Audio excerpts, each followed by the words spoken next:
Civil War guru, and I'm here on assignment in historic Bardstown, Kentucky at the Battles of the Western Theater Museum.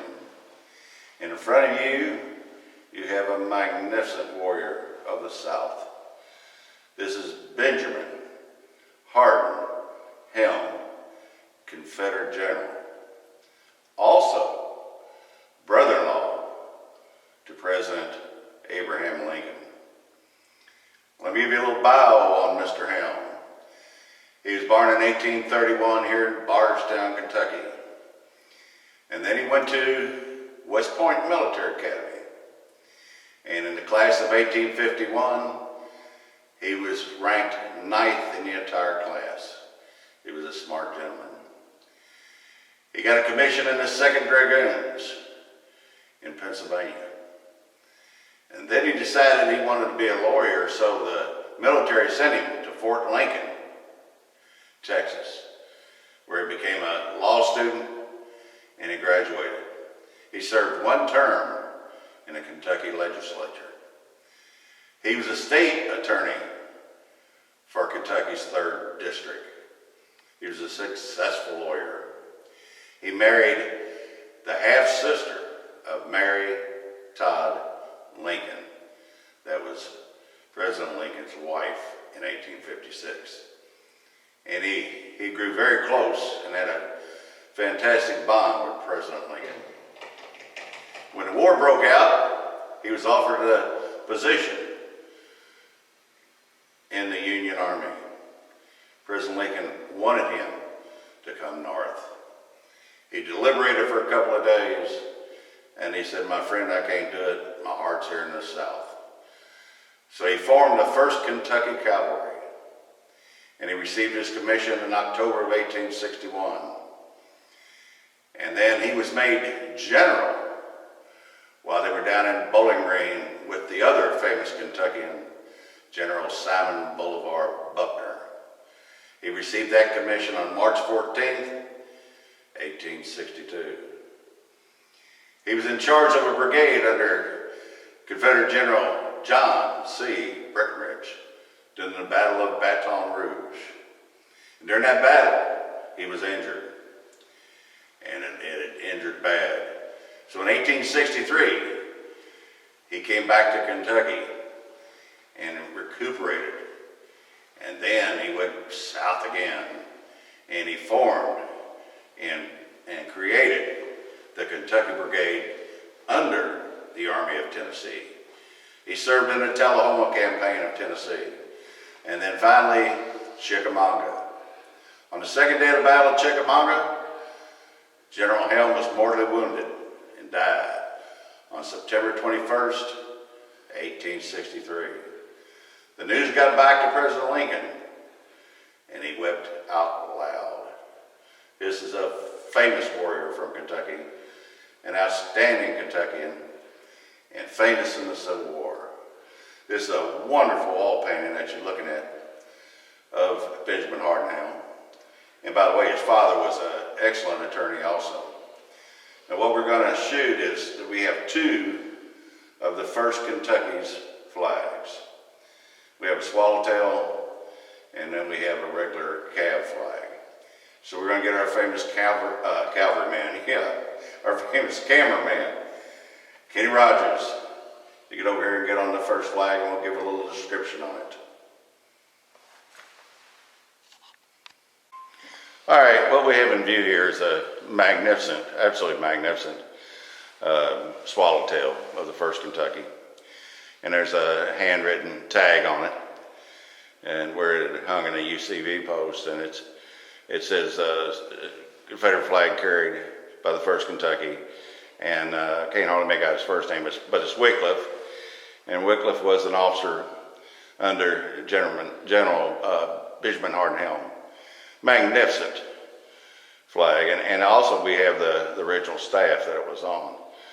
But this is a premier item in here, and this thing's of course all hand stitched and just magnificent, and it's you see it's stressed right under the cross there and where the fabric's coming apart, and of course we have it in there. It's under, you know, acid free everything. So But it's a rare flag, and now we're going to get a shot. Kenny's going to try to zoom in on that tag that's sewed to the flag itself.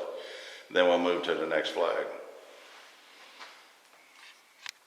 Anyway, all right, we got the best shot we can get of the tag that's sewed onto it, and with Wycliffe's signature.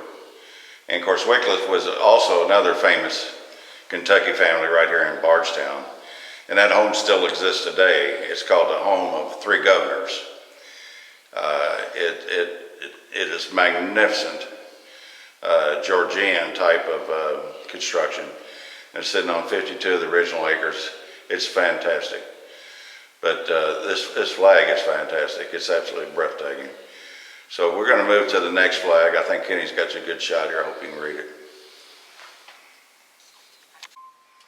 All right, here we have the final flag that we're going to shoot today. And let me give you a little more history on this first Kentucky Cavalry, Confederate Cavalry. This had so many famous people that rode under this flag, and I'm just going to mention a few of them here.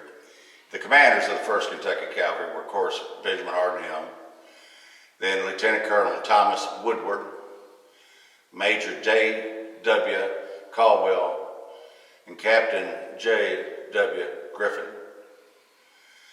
The brigade commanders that served under this flag, and this is a lot of the favorites of the Southern boys. And of course, the first one was Nathaniel Bedford Forrest, and then John Wharton, Lieutenant Colonel, Terry's 8th Texas Cavalry. Another famous general, Joseph Wheeler, fantastic cavalryman and commander. And a footnote on him, he, after the war, during the Spanish-American War, he was one of the senior commanders for the U.S. Army. Absolutely outstanding cavalryman. And also General Andrew Grisby. And this 1st Kentucky, let me give you some of the battles, earlier battles, and some battles that you probably never heard of. And of course, they were at Fort Henry and Fort Donelson in '62. They were at Huey's Bridge, Tennessee, in '62. They had Sweden's Cove in '62. And then on Bragg's invasion into Kentucky, they fought at the Battle of Mumfordsville. And that was with Simon Boulevard Buckner. And then, of course, Terry's Texas Rangers, the accolade, the Battle of Bardstown. And a footnote on that, the state of Tennessee has a Terry's Texas Ranger battle flag in the vault with Bardstown stenciled on it. And of course, in Perryville, London, Kentucky, Battle of Chickamauga and Lookout Mountain. They fought in the Atlanta campaign, and then at the Battle of Bentonville in 1865. And that was one of the final battles. And another footnote, that when Davis left Richmond and to avoid capture, he surrounded himself again with the Kentucky boys, and this group was with him. This is an outstanding piece of history. This thing's in magnificent condition, and this is, one of the few first Kentucky flags that exists. The state of Kentucky has a smaller one, version of this, and it's stenciled the same way. So again, for myself, the old guru, our cameraman Kenny Rogers, and the board of directors of the Battle of the Western Theater Museum in Historic Bardstown, Kentucky. We almost forgot something. We're going to show you Benjamin Hardin's house and the state plaque that's in front of it. That's our little surprise for you in this video. That house is still in existence. It's magnificent condition. And during the prelude to Perryville, that was one of the headquarters of Confederate General that was under Braxton Bragg. And so we're going to give you a view of that, which will be included on this video. And this gives you a little idea of the history in Bardstown itself. And this is a magnificent house that's been well taken care of. So now we're going to finish up and bid you farewell.